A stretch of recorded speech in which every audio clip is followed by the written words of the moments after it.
Bom dia, meus irmãos, graça e paz. Nós estamos mais uma vez reunidos nessa manhã para o nosso devocional e nada melhor do que começar o dia refletindo sobre a palavra de Deus. O texto escolhido para a nossa breve reflexão está lá na carta de Paulo aos Filipenses, capítulo 4, versículos 6 e 7. Filipenses, capítulo 4, versículos 6 e 7, diz assim: Não andeis ansiosos de coisa alguma.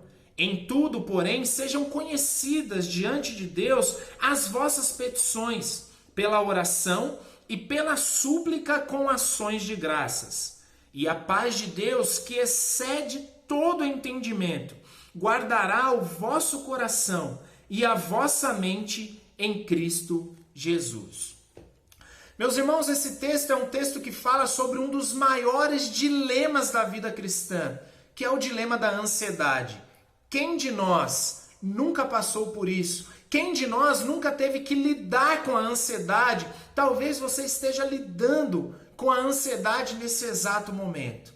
A ansiedade está ligada com aquilo que não está no nosso controle. É o desejo de ter o controle sobre algo que não pertence a nós. Nós dependemos em tudo da soberana providência de Deus, e o fato de não saber o que vai acontecer muitas vezes nos faz viver de forma ansiosa, e quando nós fazemos isso, nós desobedecemos a Deus, porque nós não estamos vivendo em dependência, confiando na sua soberania. Aqui no versículo 6, Paulo nos exorta a não andarmos ansiosos por coisa alguma. É uma ordem, é um imperativo, algo que nós devemos obedecer. Aquilo que não pertence a nós, aquilo que não está no nosso controle, pertence apenas a Deus e nós devemos confiar e descansar nele. A realidade, queridos, é que a ansiedade é o mal do século. Nunca se comercializou tantos ansiolíticos, tantos remédios para a ansiedade.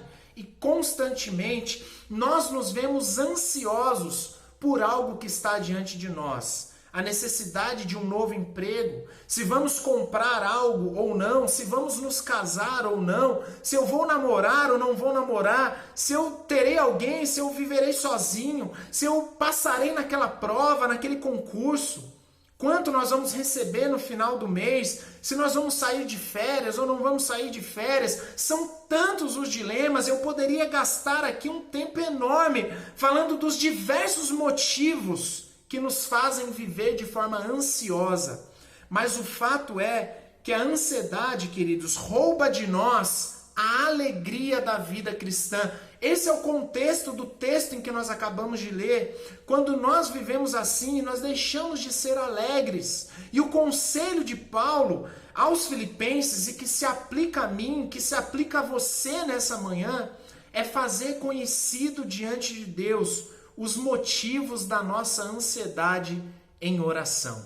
Então, sabe qual é o melhor remédio contra a ansiedade? A oração.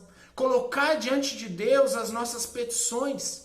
Ao invés de ficarmos ansiosos, nós devemos orar, entregando a Deus as nossas preocupações. Queridos, aquilo que foge do nosso controle deve ser entregue a Deus. Os dilemas da nossa vida, os nossos planos, o nosso futuro, tudo isso deve ser apresentado diante de Deus em oração. E meus irmãos, o resultado dessa entrega é uma vida cheia de alegria, onde nós podemos descansar em Deus e confiar nele.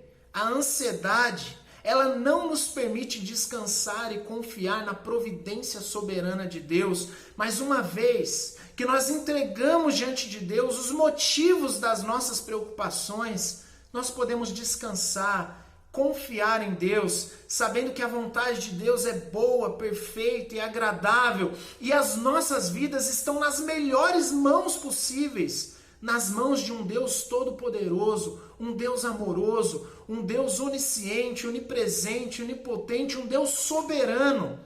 Deus, ele lida melhor com a nossa vida do que nós mesmos. Deus tem o melhor para nós. Por isso nós podemos confiar, descansar e apresentar diante dele o motivo da nossa ansiedade.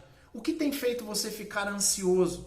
Nós precisamos, queridos, fazer com que todos esses motivos sejam conhecidos diante de Deus através da oração. Por isso, apresente diante de Deus o motivo da sua ansiedade e descanse nele, confie nele, porque a vontade dele sempre será melhor e ele sempre conduzirá melhor as nossas vidas do que nós mesmos. E só assim nós conseguiremos então viver contentes em qualquer situação, livre da ansiedade. É difícil, queridos, mas o conselho da palavra de Deus e o melhor caminho a ser seguido é o caminho da confiança, da oração, apresentar diante dele a nossa ansiedade. E queridos, no versículo 7 nós vemos aqui as consequências de colocar em prática esse procedimento cristão. Olha só o que diz o versículo 7. E a paz de Deus, que excede todo entendimento, guardará o vosso coração e a vossa mente em Cristo Jesus. Se você quer desfrutar da paz de Deus, descansar em Deus, você precisa apresentar diante dele os motivos da sua ansiedade em oração. Independente daquilo que você esteja enfrentando ou dos desafios que você tem pela frente, descanse, confie, apresente tudo isso a Deus em oração. E é isso que nós vamos fazer nesse momento. Nós vamos orar e apresentar diante de Deus o motivo da nossa ansiedade. E assim nós poderemos confiar e descansar nas mãos de um Deus soberano, um Deus de amor, um Deus providente que conduz as nossas vidas da melhor forma possível. Oremos. Senhor, nós te louvamos e bendizemos o teu nome, porque as nossas vidas estão guardadas em ti e nada melhor nesse mundo do que confiar e descansar num Deus que nos ama, que cuida de nós como um pai cuida do seu filho pequeno. Por isso nós apresentamos diante do Senhor os motivos da nossa ansiedade, tudo aquilo que nos faz sofrer e ficarmos ansiosos, nós apresentamos diante do Senhor porque reconhecemos que não temos o controle sobre o nosso futuro e tudo aquilo, Senhor, que foge ao nosso controle, nunca fugirá do controle do Senhor, porque o Senhor é um Deus onipotente, soberano, Senhor dos senhores, e um Deus que nos ama, que cuida de nós da melhor forma possível. Ajuda-nos, Senhor, a descansar na certeza de que o Senhor cuida de nós. Que essa seja uma realidade na minha vida, na vida dos meus irmãos, na vida de todos aqueles que me assistem nesse momento. Para a tua glória, Senhor, ajuda-nos a confiar e descansar em ti. Nós oramos em nome de Jesus. Amém e amém. Deus abençoe os irmãos, tenham um ótimo dia com a graça do nosso Senhor Jesus Cristo.